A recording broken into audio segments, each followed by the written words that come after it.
You were the parent, not the child. And this is something I always felt growing up, but it took me until recently to kind of dissect it and really understand that I'm not alone in feeling this way. And honestly, it's a really difficult thing to kind of come to terms with, because you're meant to look up to your parents, you're meant to go to your parents whenever you need something, they should be there for you. But realistically, bro, growing up, I felt like I was parenting my parent. Not so much with my mother, but very heavily with my father, because I am the child of an addict and I had to learn that really early on in life. I remember being about 10 years old, having to drag my dad to the bed because he was so fucked up on heroin that he literally could not go lay down in the bed. I'm not gonna say it's the most traumatic event I've had growing up, but it was definitely the event that made me kind of flip this switch in my brain and be like, okay, I'm kind of taking care of him. It's one of the things that I think of often when I think about relapsing, because I was addicted to cocaine for a little while, and every time I think about relapsing, I think of that, and I'm like,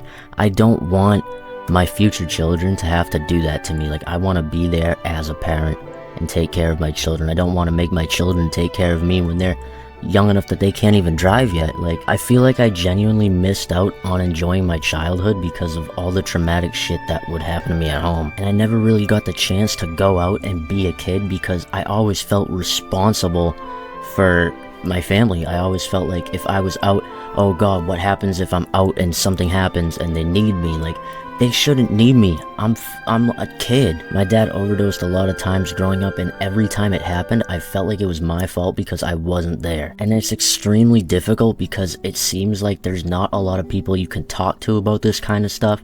They all get weirded out when you bring it up, and I can't go talk to him about it because whenever I bring something up to him, he doesn't remember it, or at least he acts like he doesn't remember it to kind of avoid the conversation, which I understand, but still. And yes, of course, I forgive him for these things, but I mean, it still happens to this day if I'm being completely honest. One of the hardest things I had to realize is that I can't help him. I can't do anything. If he doesn't want my help, I can't help him. I can't force it on him to stop. Like, he'll just fucking figure out a way to get it. He's a big boy. And I think that's a really important lesson for those growing up in traumatic families, or families where you feel like you're the one taking care of your family. It shouldn't be that way.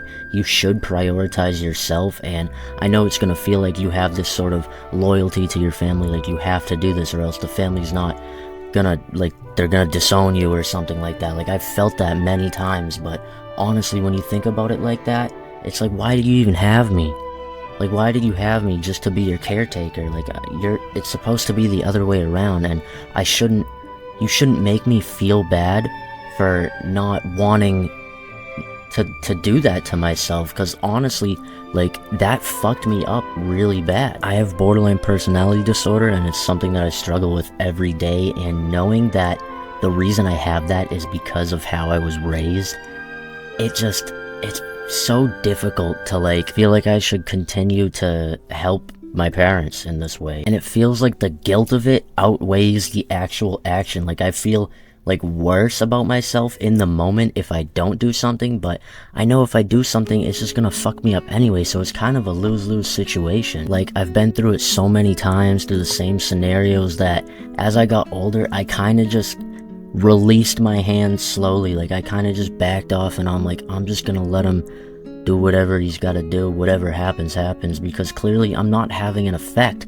Like, yes, I'm having an effect short term, but that doesn't outweigh how fucked up, like, how much it's fucking up my mental state. And I've never really seen people speak on this, and that's why I wanted to do it today, because I know a lot of you out there can relate to me. You guys have to realize that if you're helping somebody and it's hurting you more than you're helping, it's not worth it. Even if it's somebody that you care about a lot and somebody that cares a lot about you, you have to realize and prioritize yourself eventually, because it's gonna get to a point where it's fucking you up so bad that it's genuinely better for you to back off. And as time has moved on, my dad's only got worse, and it's honestly got to the point where I've already grieved for his death so many times that I don't even really feel like he's there. I live with my dad right now, but I probably get about 45 minutes a week of him being actually sober and coherent to talk to him. Like, it really feels like that. I just want you guys to know that you should never ever feel guilty for not helping somebody that's hurting you. And if you do feel guilt from that person, as they are actively hurting you, that is manipulation. They know that they can get away with doing things that will bother you and hurt your feelings and fuck up your mental state because you allow that to happen, and you shouldn't allow that to happen. You should stand up for yourself genuinely. Remember, you're the child, not the parent, and there's no scenario in which you should have to act as a parent because they chose to bring you into this world. You didn't choose to. When I have children, I'm gonna tell them that they owe me absolutely nothing. It was my decision. I'm the one that wanted the child, so here you are. You know what I mean? I put that responsibility onto myself when I chose to become a parent. So why would I expect my child to take care of me? I want you guys to know that you're loved.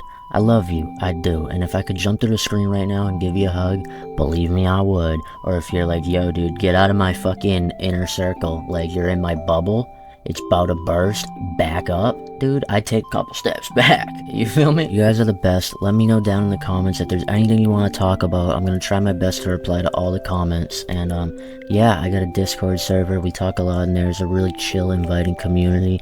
We get silly, we play games, we talk, we chat it up. Join it if you're feeling extra special. I love you guys so much. Make sure you subscribe and like and do the YouTuber things. Take care.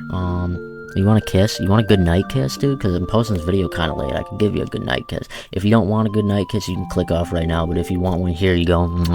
Okay? Have a good fucking night. I love you guys so much.